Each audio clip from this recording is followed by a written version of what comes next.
Salam alaikum, si cette vidéo vous plaît, pensez à cliquer sur le bouton j'aime, à vous abonner et à cliquer sur la cloche de manière à rester informé de toutes les nouvelles vidéos publiées sur la chaîne Voix Off for Islam. Et pour finir, je vous invite sur notre site web voixoffforislam.fr. Vous êtes les bienvenus. A tout de suite, Inch'Allah. قد جاءتكم موعظة من ربكم وشفاء لما في الصدور وهدى ورحمة للمؤمنين قل بفضل الله وبرحمته فبذلك فليفرحوا هو خير مما يجمعون قل أرأيتم ما أنزل الله لكم من رزق فجعلتم منه حراما وحلالا قل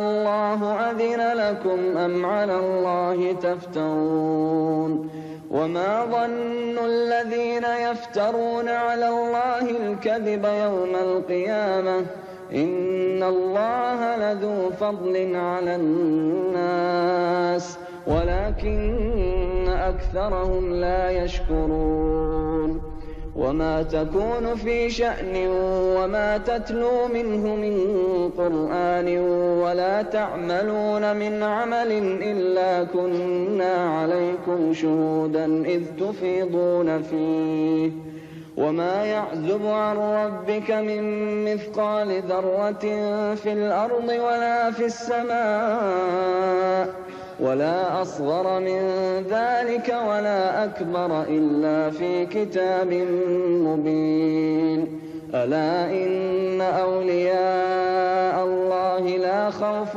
عليهم ولا هم يحزنون الذين آمنوا وكانوا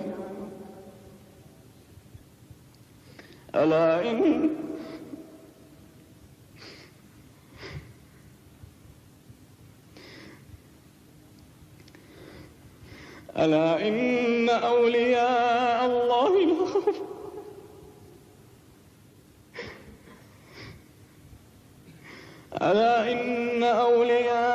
الله لا خوف عليهم ولا هم يحزنون الذين آمنوا وكانوا يتقون لهم البشرى في الحياة الدنيا وفي الآخرة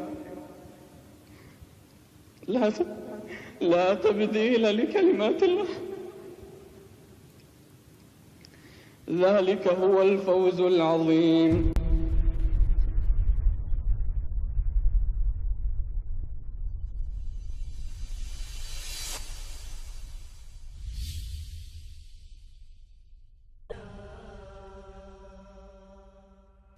Au nom d'Allah, le tout miséricordieux, le très miséricordieux. Chers frères et sœurs, que la paix d'Allah, sa miséricorde et ses bénédictions soient avec vous, et soyez les bienvenus dans ce nouvel épisode de l'émission « Les histoires des prophètes ». Dans l'épisode précédent, nous avons parlé du prophète Moussa, alayhi salam, et de Aaron, lorsqu'ils sont entrés dans le palais de Pharaon. Ils discutaient avec lui et il lui rappelaient Allah exalté soit-il. Mais Pharaon n'a pas voulu de ce rappel, et il n'a pas réussi à tenir tête à Moussa, et il l'a menacé de prison. Et Moussa, alayhi salam, lui montra deux prodiges évidents. Le premier prodige, c'est lorsque Moussa, alayhi salam, jeta son bâton et qu'il se transforma en serpent, et les gens ont eu peur. Et le deuxième prodige, c'est sa main qui est sortie et qui est devenue blanche, une lumière étincelante, et les gens étaient en train de regarder. Et c'est là que Pharaon a eu peur, que Moussa, alayhi salam, enchante les gens, et que les gens le croient. Et il dit aux gens que ce que vient de faire Moussa, alayhi salam, était de la magie, une magie bien connue chez nous. Et nous allons lui amener une magie comme la sienne, et plus grande encore que la sienne, qui va battre sa magie. أجئتنا لتخرجنا من أرضنا بسحرك يا موسى فلنأتينك بسحر مثله فاجعل بيننا وبينك موعدا لا نخلفه نحن ولا أنت مكانا سوى. Ici, Moussa, alayhi salam, a pris l'opportunité. Tu veux un rendez-vous, Pharaon? Tu veux un lieu et un temps pour notre défi? Est-ce moi qui ai raison, ou bien toi et les magiciens? Moussa alayhi salam s'est servi de cette occasion. Que veux-tu, Moussa? Choisis le jour et choisis le lieu et le temps. Et Moussa alayhi salam a choisi le jour de la fête, le jour de la zina, et pas n'importe quelle heure. Il choisit la matinée, l'heure où tous les gens se regroupent, les hommes et les femmes, les petits et les grands.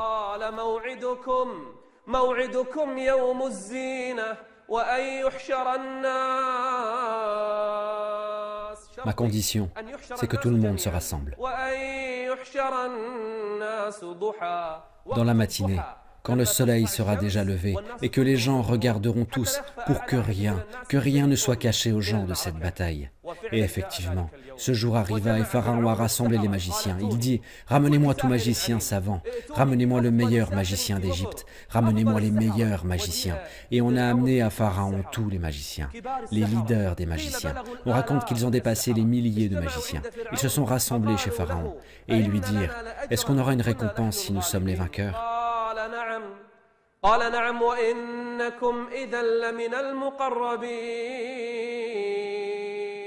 Vous serez parmi mes proches, vous serez parmi les gens précieux.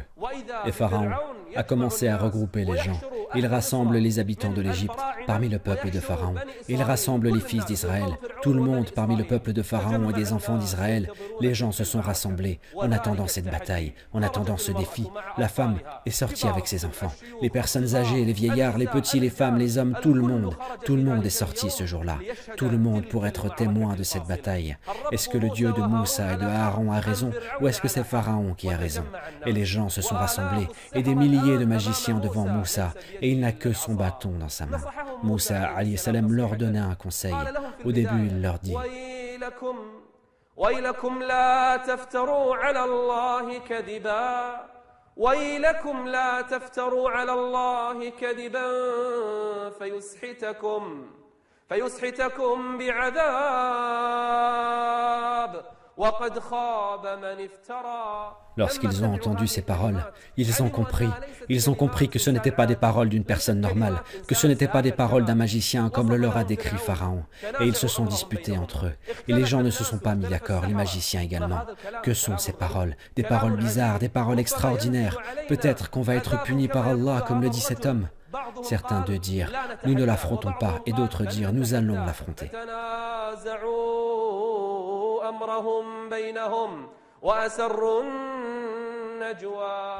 Certains parmi eux ont rassuré les autres. Ils dirent, ne vous en faites pas, ces deux-là sont juste des magiciens. Ils veulent posséder cette terre et ils veulent vous chasser de votre terre. Rassemblez donc votre ruse, puis venez en rang serré. Et celui qui aura le dessus aujourd'hui aura réussi. Les deux équipes se sont affrontées. L'équipe de Moussa avec le bâton et une autre équipe, des milliers de magiciens, dans leurs mains des bâtons. Et ils diront, Moussa, qui va commencer? Ou tu jettes le premier ton bâton, ou que nous soyons les premiers à jeter. Qui commence par jeter le bâton? Moussa leur dit, jetez plutôt, commencez par jeter.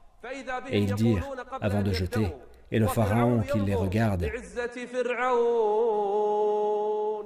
il jure par la puissance de Pharaon, car il ne croit pas en Allah.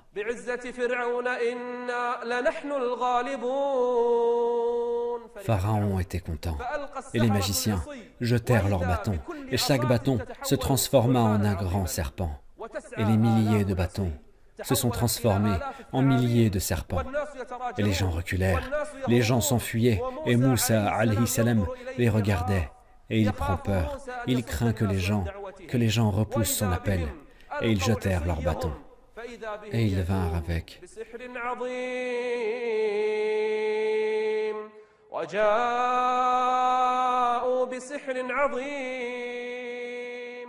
Ils ont ensorcelé les yeux des gens, comme l'a dit Allah exalté soit-il.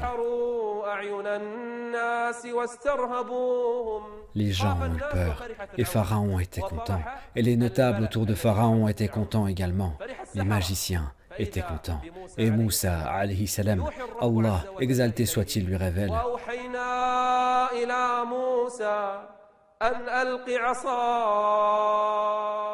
Lorsque Moussa, alayhi salam, jeta son bâton, il se transforma en serpent, un serpent qui dévora tous les autres serpents, un grand serpent, un serpent qui n'était pas reconnaissable, personne ne l'avait déjà vu. Et voilà que celui-ci se mit à engloutir ce qu'ils avaient fabriqué.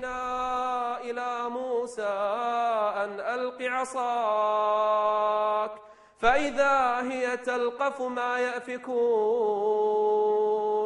فوقع الحق وبطل ما كانوا يعملون. Les magiciens étaient battus, et quand ils ont vu cela, ils ont su que c'était un fait d'Allah, exalté soit-il, et que ce n'était pas un fait d'un être humain. Et tous les magiciens se sont prosternés pour Allah, exalté soit-il. Pharaon regarde, et les gens regardent. Quelle est cette bataille qui vient de se terminer par la prosternation des magiciens pour Allah le Très-Haut? Subhanallah walhamdulillah wa la ilaha illallah. Subhanallah walhamdulillah wa la ilaha illallah. Après ce qu'il s'est passé, Pharaon se mit en colère. Tous les magiciens qu'il a amenés se sont prosternés. Ils se sont prosternés pour qui? Pharaon leur dit: pour qui vous vous êtes prosternés? Nous croyons. Vous avez cru en qui? Nous croyons au Seigneur de Moussa et d'Aaron. Et Pharaon rassembla tous les magiciens qu'il a amenés pour combattre la religion d'Allah le Très-Haut. Pharaon les amena, des milliers de magiciens. Il dit: vous avez cru en qui? Nous croyons au Seigneur de Moussa et d'Aaron. Puis il leur dit: si vous m'aviez demandé la permission avant de croire en lui, mais est-ce que tu leur aurais permis, ô Pharaon, s'il t'avait demandé la permission?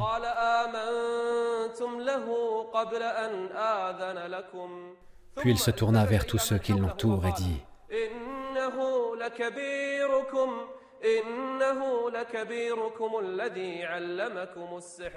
après avoir perdu, il a propagé entre les gens. Après avoir été découvert, il a propagé entre les gens que Moussa est le chef des magiciens et que c'est leur commandant et que c'est lui qui leur a montré la magie et que c'est pour cela qu'ils se sont prosternés pour lui. Il a cru que les gens allaient croire à ses paroles mensongères. Il a cru que les fils d'Israël n'allaient pas croire à ce prodige évident. Pharaon a perdu et il s'est mis à menacer les magiciens. Il leur dit que s'ils ne repoussent pas leur nouvelle religion, et leur foi en le Dieu de Moussa et de Aaron, il va les torturer. Je vais attacher chacun de vous à un arbre. Et effectivement, il les a attachés et il leur dit qu'il allait couper à chacun d'eux une de ses mains et une de ses jambes, la droite avec la gauche et la gauche avec la droite. Je vais les couper en morceaux. Soit ils abandonnent ce qu'ils viennent de faire, soit je les torture. Pharaon dit en menaçant les magiciens: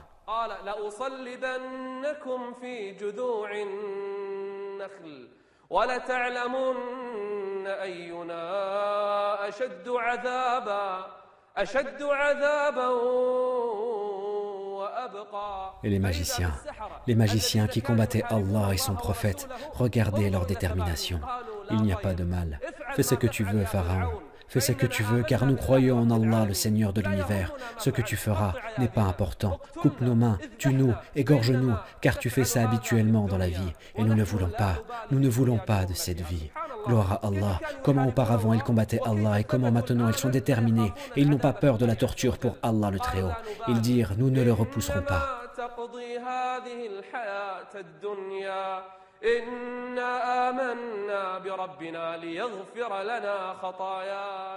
Et effectivement, Pharaon les a tous égorgés.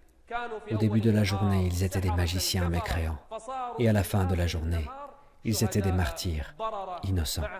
Mais même avec ça, Pharaon les a tués. Et il a été battu. C'est la deuxième fois que Moussa, alayhi salam, l'a battu.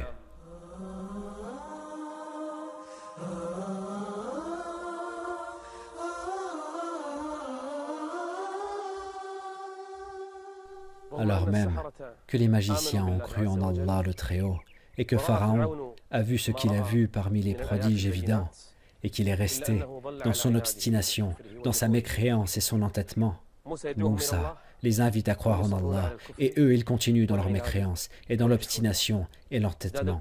La mécréance s'est intensifiée et l'oppression a continué et Allah exalté soit-il a envoyé sur Pharaon et son peuple des prodiges. Allah les a envoyés sur Pharaon pour qu'il revienne à son adoration. Exalté soit-il.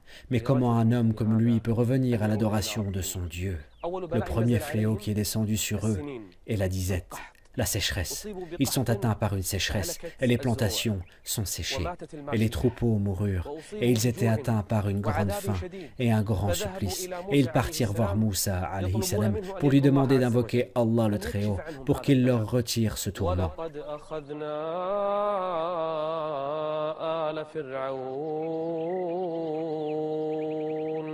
ولقد أخذنا آل فرعون بالسنين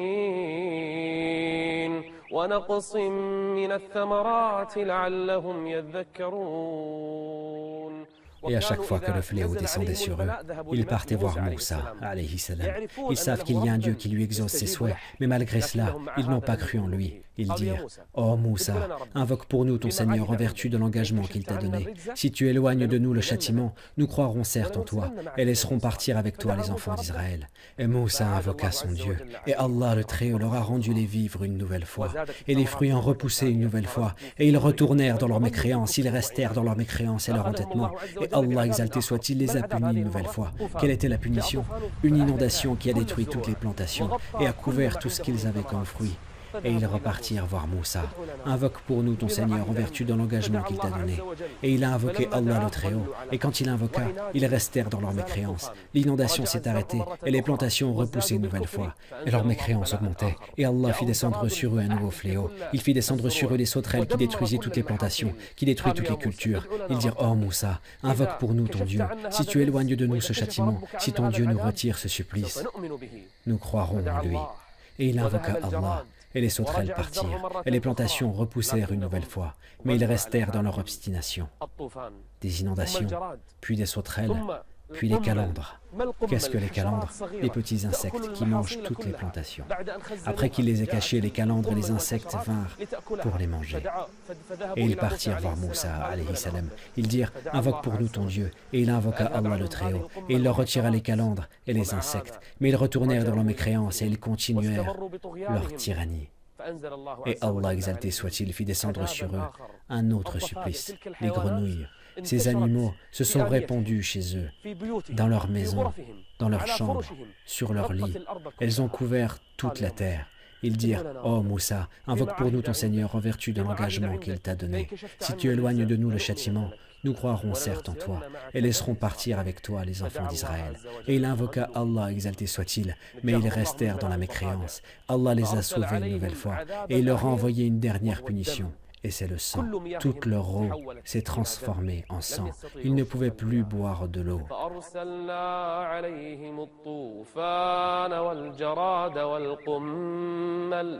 والقمل والضفادع والدم آيات مفصلات فاستكبروا وكانوا قوما مجرمين.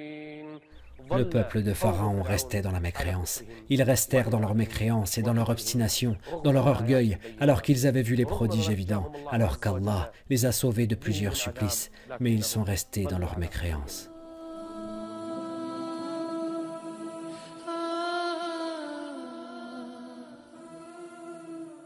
Pharaon et son peuple ont décidé d'égorger les enfants d'Israël, de les torturer et de les tuer, de répandre leur sang.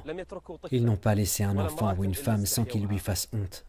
Le peuple de Pharaon a augmenté les tortures des enfants d'Israël, et les fils d'Israël continuent de patienter et de supporter, jusqu'à ce qu'Allah le Très-Haut a révélé à Moussa et à son frère Aaron.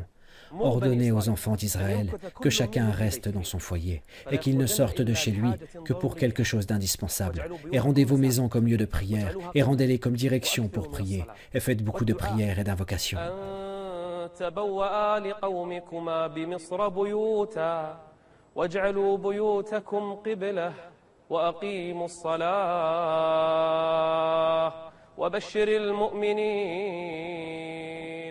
Mais la torture ne cesse d'augmenter, et le fléau s'agrandit sur les enfants d'Israël, jusqu'à ce que les enfants d'Israël viennent voir Moussa.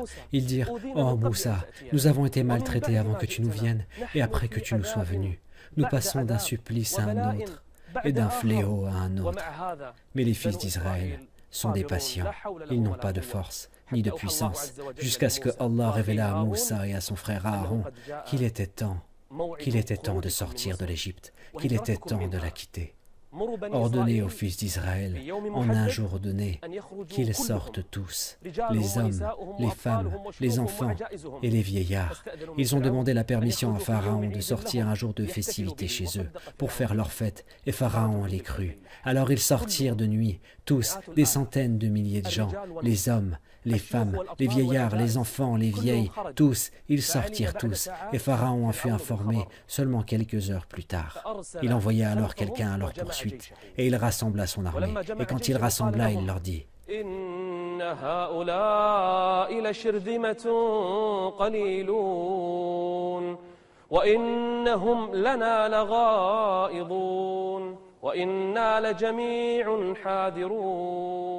Il fit un rassemblement complet, toute son armée, tous les hommes pour qu'ils partent à la poursuite des fils d'Israël. Il ne voulait laisser aucun enfant d'Israël vivant. Il ne voulait laisser ni homme, ni femme, ni enfant, ni âgé, sans qu'il ne le tue. Et bien évidemment, Pharaon lui-même sortit avec son armée à la poursuite des fils d'Israël. Subhanallah walhamdulillah wa la ilaha illallah. Subhanallah walhamdulillah wa la ilaha illallah. Moussa alayhi salam est arrivé avec les fils d'Israël aux abords de la plage. Ils sont aux abords de la plage et la mer est devant eux. Au lever du jour, ils regardèrent derrière eux et ils virent Pharaon. Il était visible à l'horizon, avec lui son armée qui peut-être dépasse des centaines de milliers, une armée titanesque. Il est arrivé chez qui? Il est arrivé chez les fils d'Israël. La mer est devant eux, l'ennemi est derrière eux. Qui était avec Moussa, son frère Aaron, qui était avec lui Josué ibn Nun, qui était avec lui le croyant de la famille de Pharaon. Il y avait avec lui les faibles et les pauvres, il y avait avec lui les vieilles femmes, les enfants et les vieillards qui étaient avec Moussa. Personne. Il n'avait pas d'armes et il n'avait pas de grandes armées. Et la plupart d'entre eux étaient des femmes, car Pharaon a exterminé les enfants mâles. Les gens regardaient et ont eu peur. Ils dirent: qu'allons-nous faire alors que cet océan est devant nous? Qu'allons-nous faire alors que Pharaon nous a rattrapés?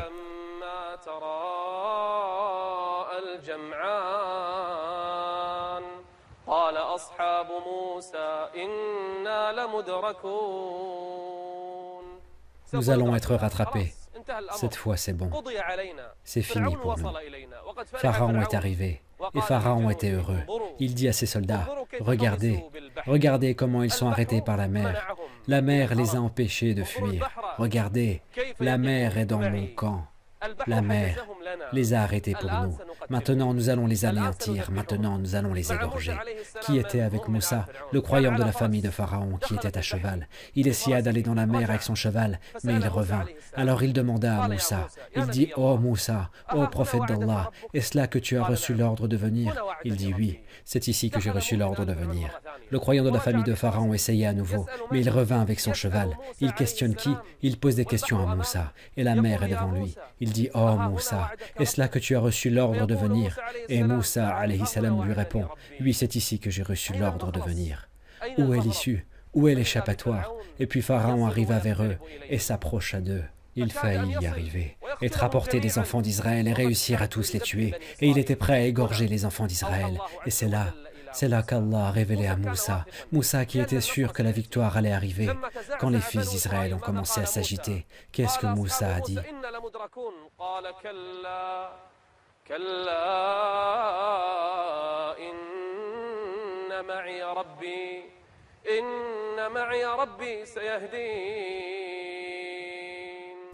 Ce que vous racontez est impossible. Il n'arrivera jamais. Allah le Très-Haut est avec moi et il ne me laissera jamais tomber. C'est la confiance en Dieu. Et c'est à ce moment-là qu'Allah a donné l'ordre à Moussa. Que possèdes-tu? Un bâton qui fait des miracles. Allah le Très-Haut dit à Moussa: frappe la mer de ton bâton. Et Moussa, alayhi salam, frappa la mer avec son bâton. Et la mer se fendit en deux parties.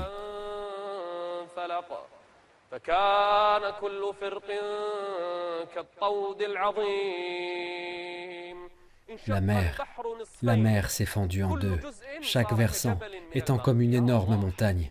Oh Allah, si l'eau décline, la terre devint boueuse, mais pour Moussa, alayhi salam, elle devint sèche.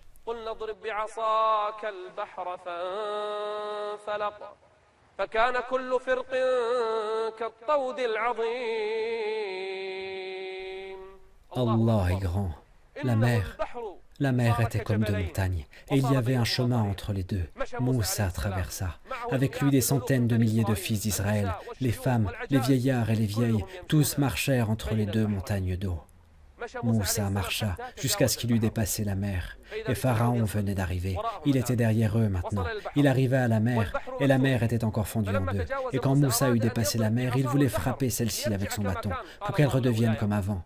Allah lui dit, « Non, oh Moussa, laisse-la comme ça, pour une sagesse qu'Allah le Très-Haut a voulu. Qu'est-ce qu'il va arriver ?» Pharaon hésite encore. « Je traverse ou je ne traverse pas ?» Les gens lui disent, « Va derrière lui, Pharaon, rattrape-le, il va prendre la fuite. » Et Gabriel commençait à descendre du ciel, avec un cheval, qui a attiré le cheval de Pharaon. Il l'incite à aller entre les deux montagnes d'eau. Et Pharaon, involontairement, Pharaon sentait qu'il y avait quelque chose d'anormal. Il savait que c'était un messager d'Allah. Il savait que Moussa était envoyé par son Seigneur. Et Pharaon commença à traverser les deux montagnes d'eau. Et qu'est-ce qu'il s'est passé dans sa dernière destinée? Et quand il entra, son armée entra avec lui. Et quand il arriva au centre de la mer reprit sa forme initiale. Et la mer, avec ses vagues houleuses, comme des montagnes, tomba sur Pharaon. Oh Allah, quel paysage! La mer est redevenue comme elle était. La mer retomba sur Pharaon. La mer retomba sur Pharaon et ses soldats. La mer est un soldat d'Allah. Maintenant, elle se conforme aux ordres d'Allah le Très-Haut. Elle s'ouvre pour Moussa et elle tombe comme les vagues, comme les inondations, sur Pharaon et ses soldats. Maintenant, ses soldats se noient. Maintenant, Pharaon se noie. Pendant ces instants, Pharaon voulut et son âme sort de sa gorge. Il a voulu se repentir. Il a voulu croire. Pharaon dit,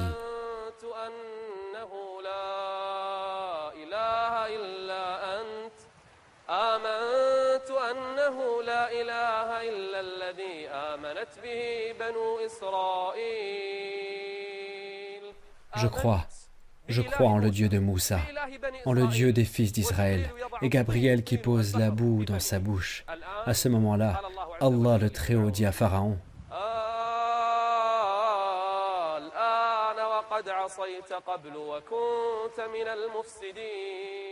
maintenant, le repentir ne te servira à rien. Et les fils d'Israël n'ont pas cru. Ils dirent, Pharaon n'est pas mort, cette personne ne meurt pas. Ce personnage qui nous a fait souffrir toutes ces années ne meurt pas. Et son cadavre remonta à la surface. Allah a sauvé son cadavre. Les fils d'Israël l'ont vu alors qu'il était mort, pour s'assurer qu'il est bel et bien mort, qu'il est décédé et qu'il en est fini de Pharaon.